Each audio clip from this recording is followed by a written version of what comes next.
أعوذ بالله من الشيطان الرجيم. بسم الله الرحمن الرحيم. يا بني إسرائيل اذكروا نعمتي التي أنعمت عليكم وأني فضلتكم على العالمين.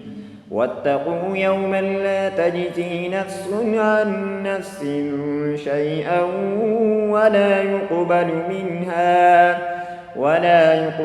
منها عدل ولا تنفعها شفاعة ولا هم ينصرون.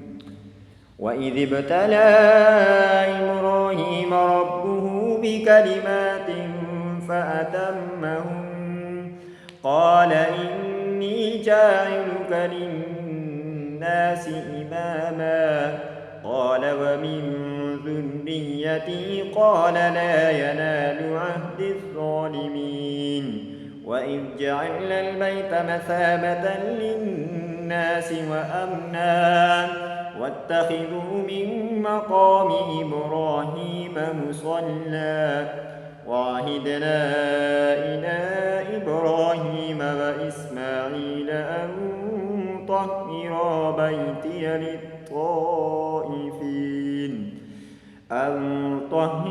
بيتي للطائفين والعاكفين والركع السجود.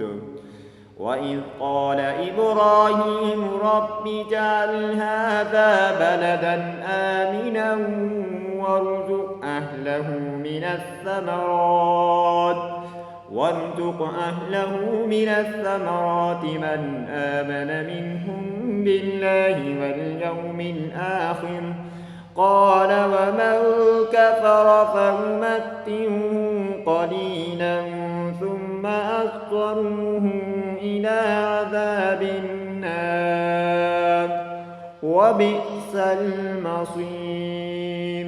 وإذ يرفع إبراهيم القواعد من البيت وإسماعيل ربنا تقبل منا إنك أنت السميع العليم.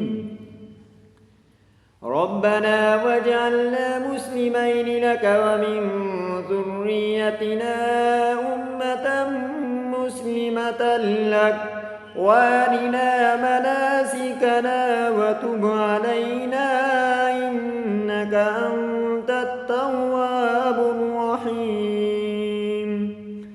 ربنا وابعث فيهم رسولا منهم يتلو عليهم آياتك ويعلمهم الكتاب والحكمة ويزكيهم إنك أنت العزيز الحكيم.